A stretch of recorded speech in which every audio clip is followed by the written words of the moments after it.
You're listening to the Small Business Talk podcast with Cathy Smith, episode 91. Small Business Talk is a podcast for business owners and entrepreneurs who want a better way to run their businesses without spending years doing it the hard way. Small Business Talk is hosted by Cathy Smith, who has run the same marketing agency for more than 17 years and helped hundreds of business owners achieve their marketing goals. Welcome to Small Business Talk. Today, my guest is Jackie Wickham, and we're going to talk about customer service and taking customer service to another level for small businesses. Welcome, Jackie. Hi, Cathy. Thanks for having me on the show. I'm delighted to be able to join your podcast. Fantastic. Jackie is a long-term listener, so she's one of my very special fans, and I'm very pleased that we're able to turn the tables on her today and talk about customer service. So, Jackie, can you tell us who you are and why you're here and why customer service is your pet love?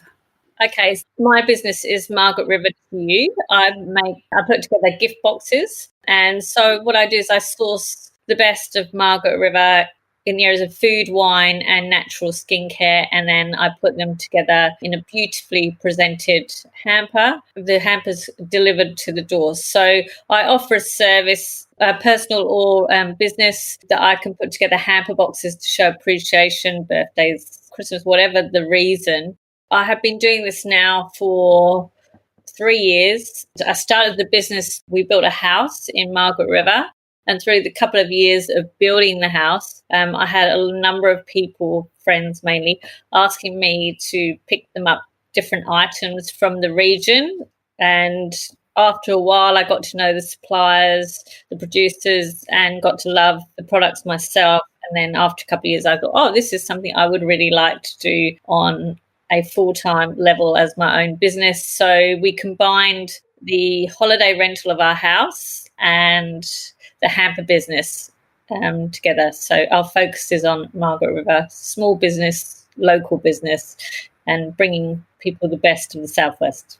Fantastic. And for our overseas listeners, Margaret River is about 300 k's south of Perth, on the very south of Western Australia. So we are absolutely blessed to be able to still move around, and we've had very few COVID cases at all on the west of Western Australia. So we're really, really lucky. So you must have one of the best jobs around, Jackie, being able to source beautiful products and then be able to deliver them and see people's reactions. So when you are thinking about putting something together, what sort of things do you think that our business owners and our SBT listeners should be thinking about in giving a gift or a hamper?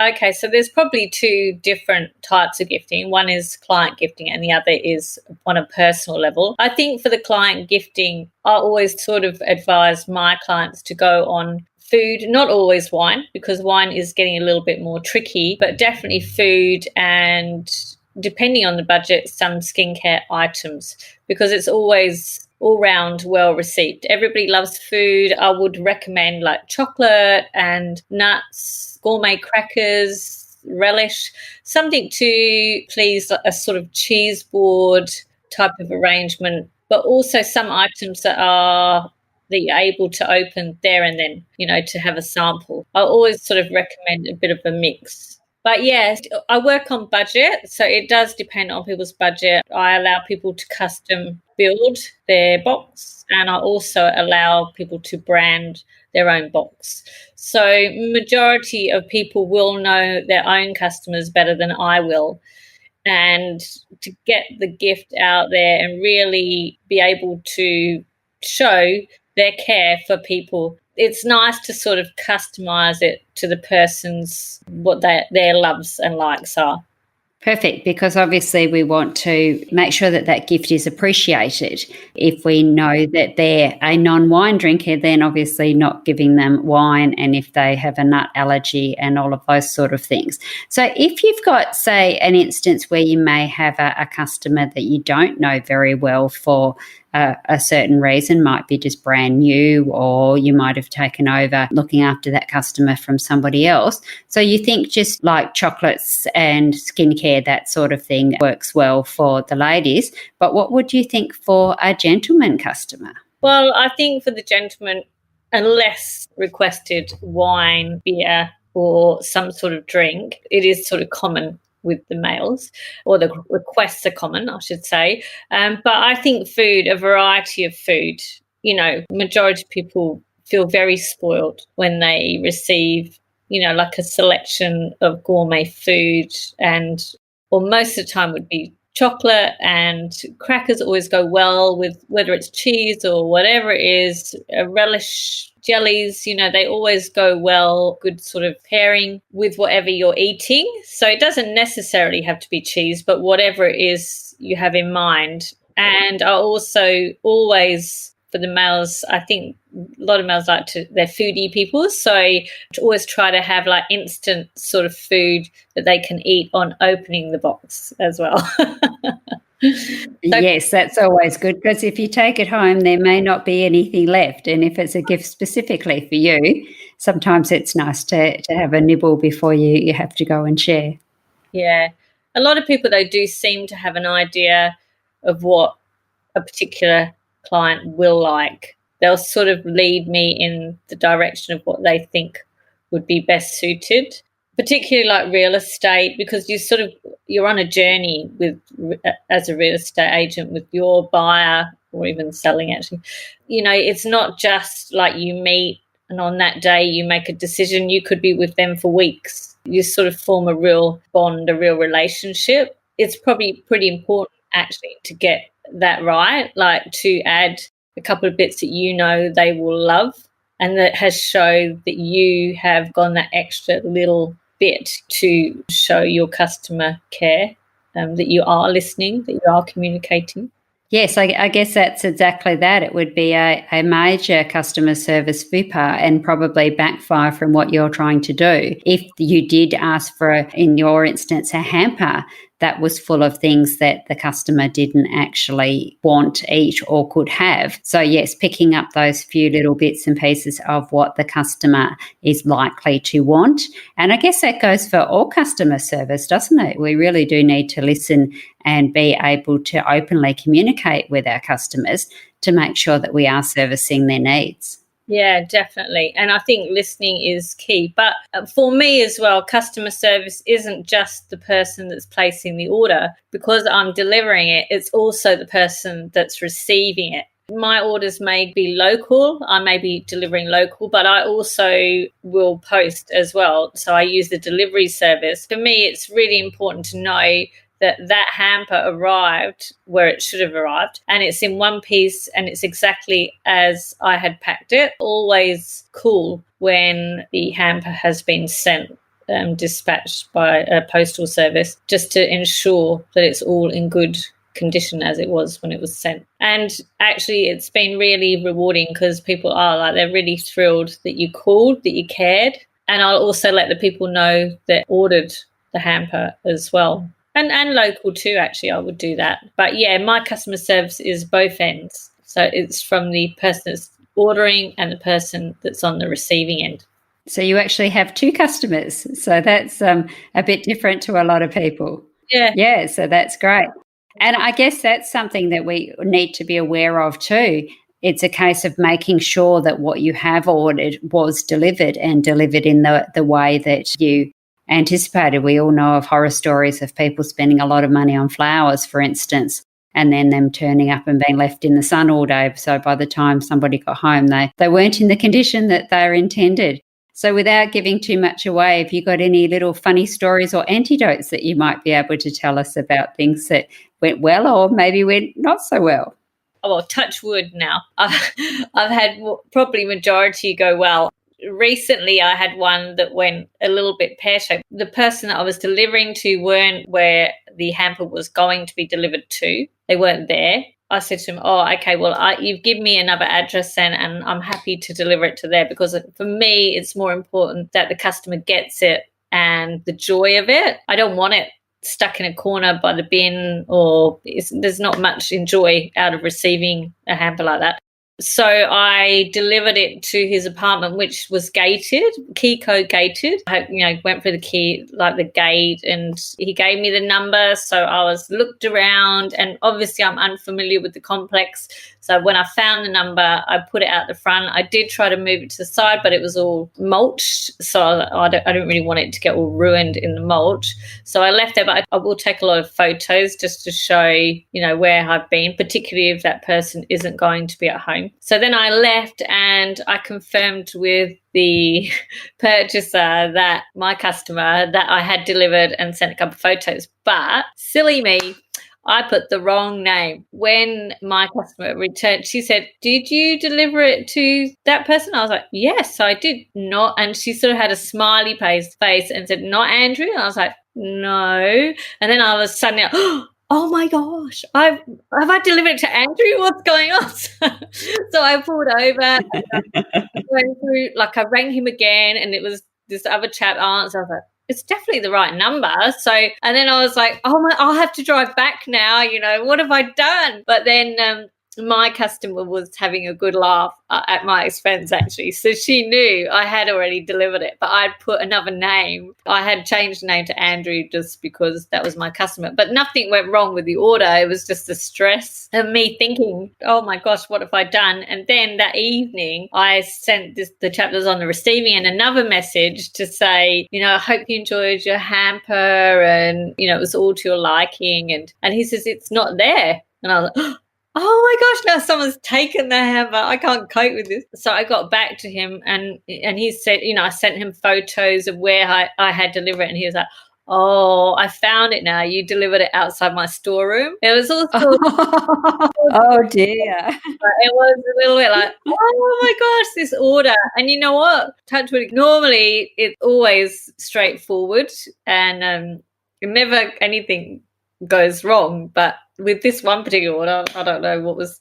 but majority of times, the beauty of my business is that I deliver, and it's unbelievable how everybody has a story, basically, and we don't know half the time. And I do tend to be that person that through receiving a hamper, they might be going for a difficult time, or I don't know, there's something has occurred, or there's an underlying issue, and it just brings it all out, through that hamper and through someone else's care. Beyond client gifting, I've found a number of times now it's sort of really touched people beyond just, in the business world. And that's the other thing I find, I can't just deliver a hamper and leave when somebody is telling me, what they've been going through or what's happened or whatever. So I do find myself in that position where I like to give people a bit of my time to listen and to just be able to talk through. I mean,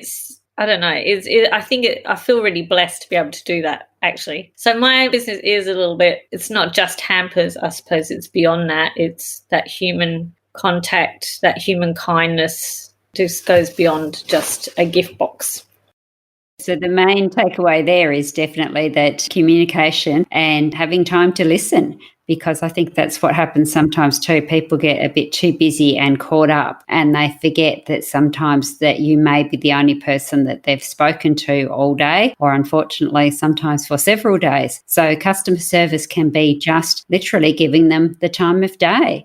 So thinking of our audience and what kind of things they may be able to incorporate into their customer service, do you have a couple of tips that you could give to our SBT audience for customer service?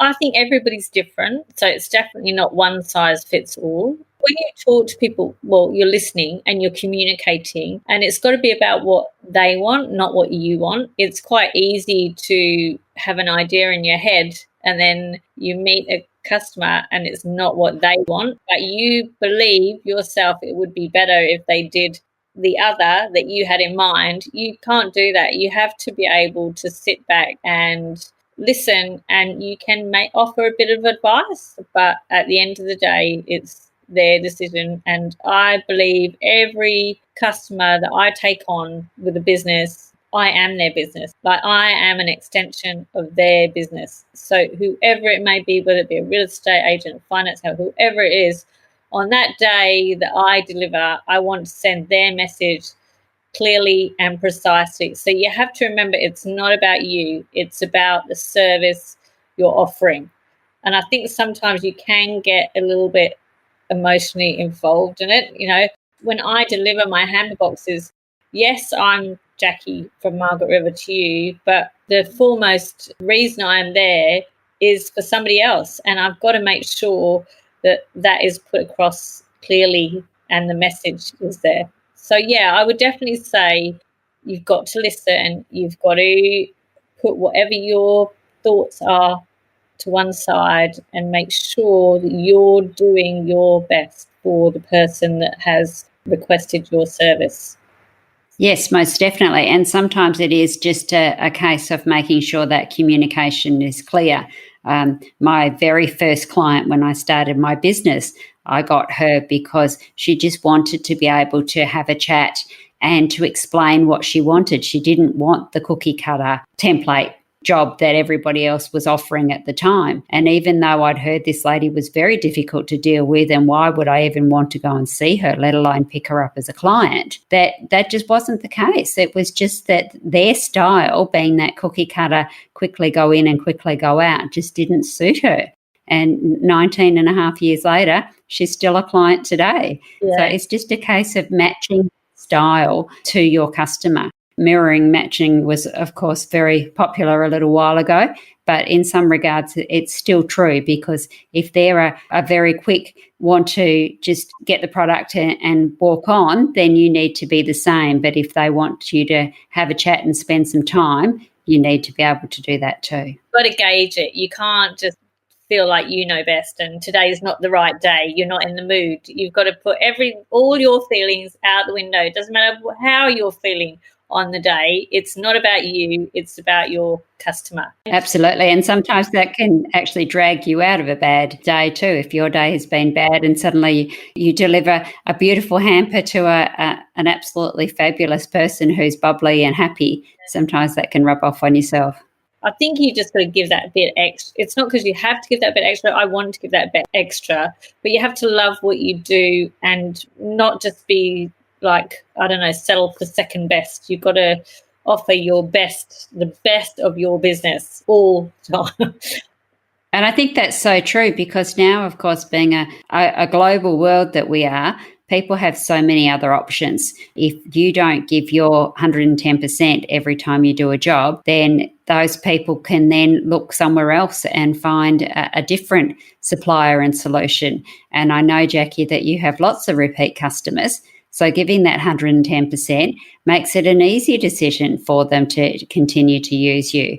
And I think that's very important with customer service, is it needs to be consistent. It can't be absolutely fabulous one day and then woeful the next. And unfortunately, I think the restaurant industry is a bit of a problem for that, because, if you recommend your favourite restaurant and then your best friend goes and it's not a good experience, then it doesn't look good on you, because they're thinking, well, if you thought this level of service was wonderful, then what's your expectations? Yeah. So consistency is key. And you have to care about your customers. Like, you can't just grab the money and run. You have to, I don't know, like, I do contact my customers. I have a lady who's 90 and she's been gifting with me for 2 years now. And in between gifting, I pop in and see her, just dropped her some food off or done a bit of vacuuming. But I always keep in touch. That's not just with my elderly customers, but also my other, all my customers. Like, I try to keep in touch in between and be a bit more like friendly about, where they're at, because I do care where they're at, So I think that's it as well. It's not just a case of putting in the invoice, getting paid and moving on to the next person. You have to have an element of care about that person that you're dealing with, I think.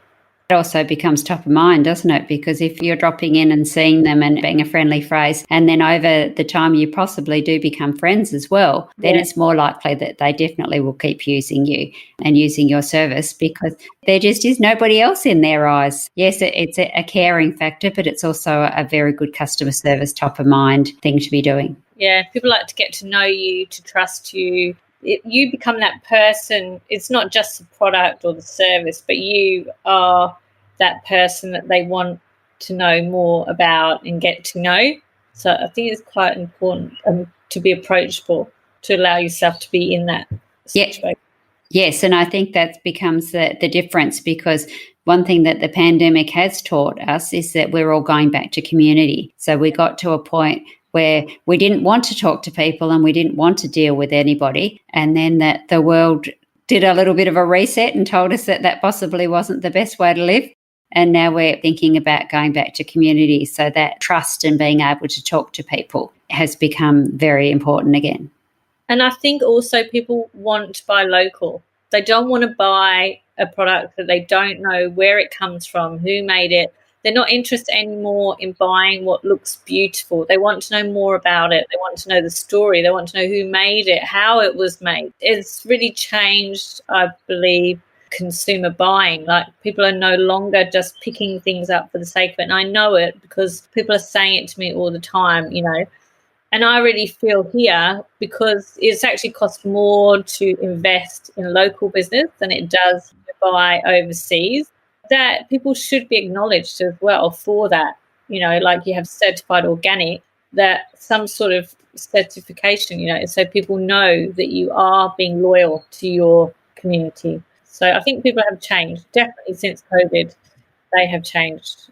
It's gone full circle, hasn't it? Because when I was a child, they had WA things, and it was all about buying local and buying in your area.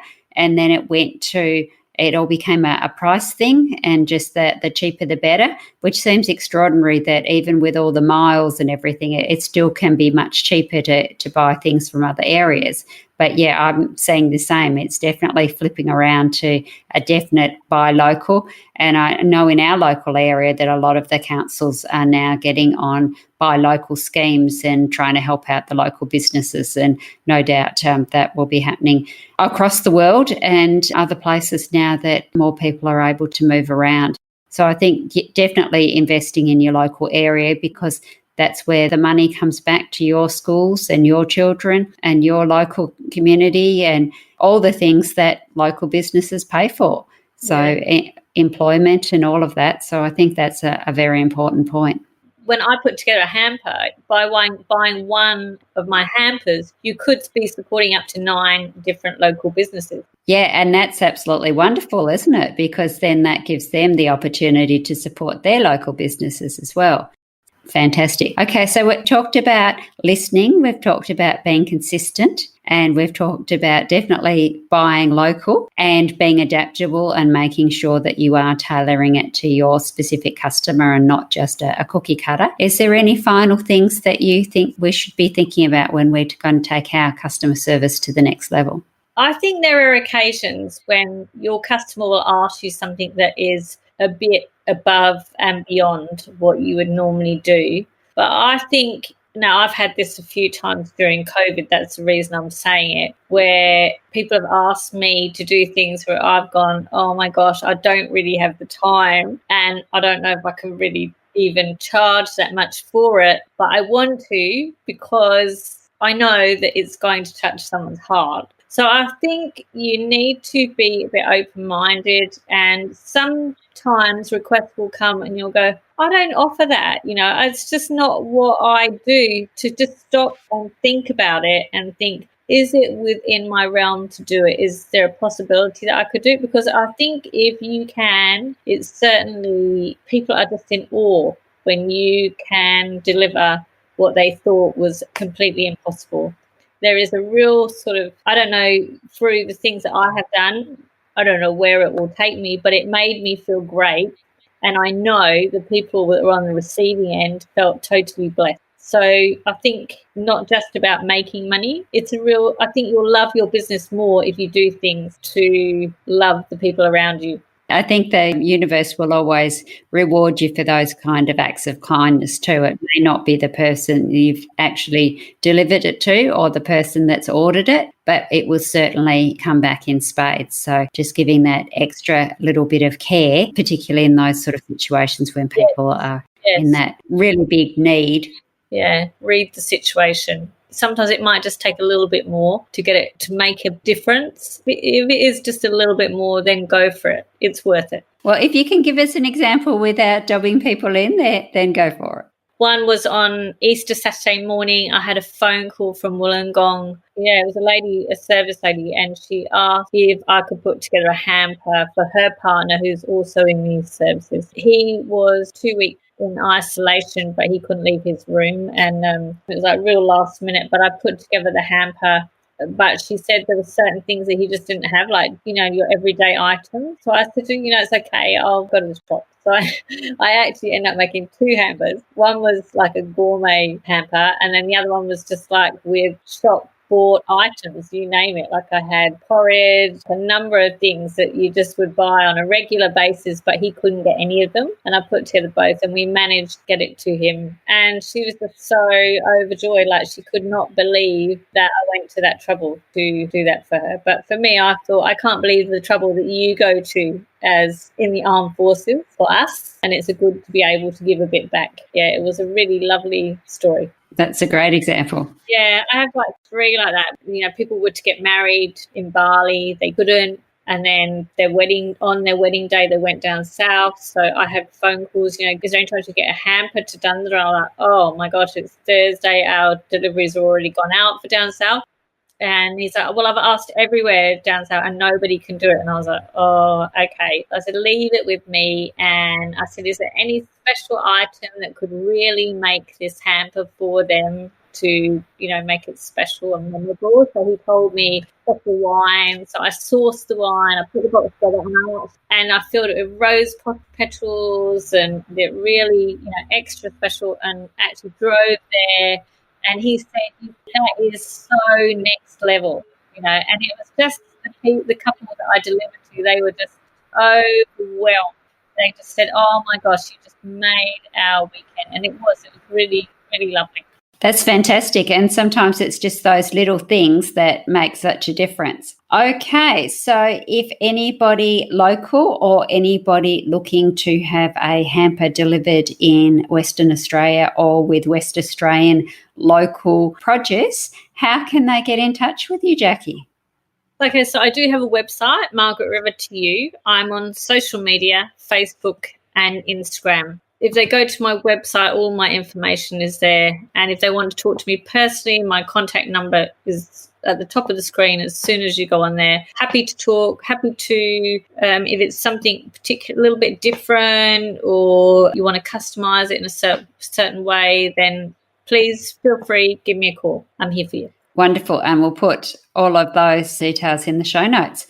So now it's time for our final 5. And being a regular listener, I know that you know these questions. So let's see how you go when you're on the other end. What is the best advice given to you by a mentor? Do not overthink. And it's better to get it done than to never do it at all. These are probably big words for me because I could hang on to projects, which I still have a few that I'm hanging on to. And it's okay. You don't have to be an A+. It's more important to actually get it done. Do not seek total perfection. There's a few there, isn't there? Yes, and I think that's great advice. A lot of people say it can't be perfect until it's actually out in the world, and then let people give their feedback, and then you can modify it for next time. What is the biggest help you have received since starting your business? Well, I now have a business mentor, and she's just been amazing. I didn't go into business thinking I was going to get a business mentor, but I think when you are going on that journey with a business mentor, it has to be somebody that's right for you. So this lady is perfect. She does the walk, she does the talk, everything she does. She's good at her stuff, and she's, I don't know, I model myself on her, but also she just gives me amazing advice. It's good to have somebody, a mentor of some sort, that you can ask questions, run things by, just someone there, that you can just talk to that's in the same situation as you, maybe a little bit more experienced or further on the journey. Yeah, it's good to be able to have that person that you can talk to. Wonderful. What is your one non-negotiable, something you have to do every day? I pray. Every day I pray.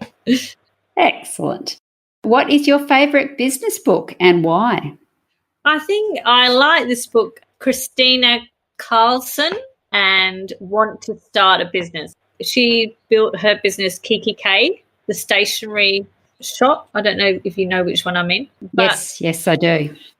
I like it because it's just like 10 steps. It's not overwhelming. And I felt like it resonated with what I wanted to do and what I was already thinking. That would be my book.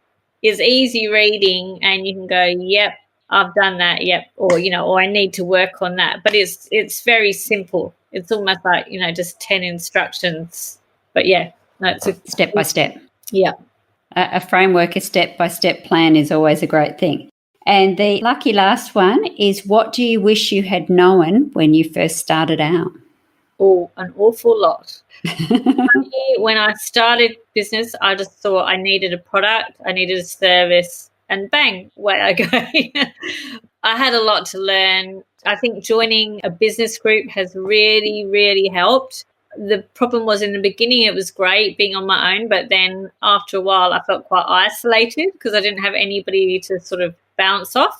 Like, there are a number of things really, because there's a lot of people that you meet through business networking that have the experience and knowledge, the skills. So you think you're all set in one area, and then you meet somebody, you talk to them, and you're like, oh, I did not know that. Like social media, I was just sort of thinking I'll just post things randomly and that will keep me going, and then as long as people could see me, that would be fine. But then I meet people like you're an expert in your field, Cathy, the websites and social media, and so you meet someone and they start talking to them and you go, oh my gosh, I didn't know that. I need to educate myself in that area. And in bookkeeping as well, I was completely lost with bookkeeping, and fortunately I've now met somebody that's helped immensely. I think bookkeeping is enormous. That is, if you were starting off in business, think about getting help, because they're the things that distract you and take up, they're very time consuming and energy draining.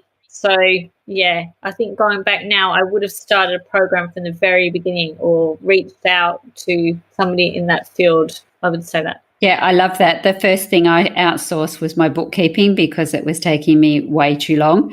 I got a bookkeeper and they did it in no time flat. And I think the other thing that a lot of business owners get trapped in is they don't realise that they have to put money aside when they get to a level where they need to pay tax, and they don't put money aside for their super or their 401k, as the American people call it.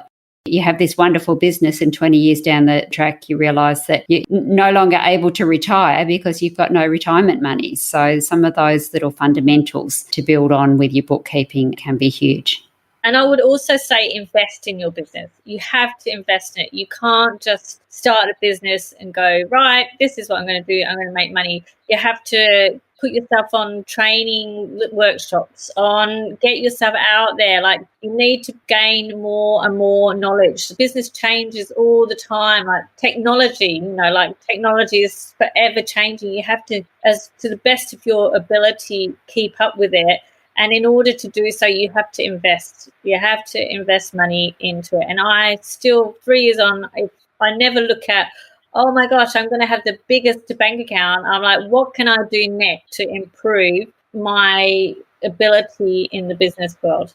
Like, what can I invest in? I don't believe I will ever stop feeling that way, that I've got to a point where I don't need to any longer get any more specialized help or knowledge. So I think that's really important. Invest, invest, invest. That's a great way to end. And yes, 19 years later, I'm still investing in technology changes, and particularly in my industry, as you said, the web design and social media industry. When I actually started my business, there was neither. Sometimes your businesses change as technology changes as well. So maybe one day you'll actually be delivering your hampers by drones or other methods, not jumping in your car and taking them. Yes, you just don't know where the future will take us. And it has been wonderful chatting about customer service with you, Jackie. Thank you for having me on the show, Cathy. I love listening to your Small Business Talk podcast. And I've got to admit, I learned a lot just from traveling back and forth to Margaret River, listening to them. I've still got a number to go yet, so you'll be keeping me busy for a while yet. Excellent. That's what we like to hear. So thank you very much for not only being a guest today, but being one of our raving fans. We really appreciate when we can turn the tables and pop a fan on and become the spotlight guest. So thank you very much, Jackie. Thank you for having me. Wishing you all the best and can't wait to hear some more podcasts from you. Thank you, Cathy. Bye. Bye-bye. Thank you. Don't forget to subscribe to Small Business Talk podcast and head on over to smallbusinestalk.com.au/downloads for all the show notes and links to this episode. Remember, to be great, you must start. Pick one tip from today's episode, take action and implement it. Let's meet again next week at the same time and place. Until then, take action. And SBT community, enjoy your journey.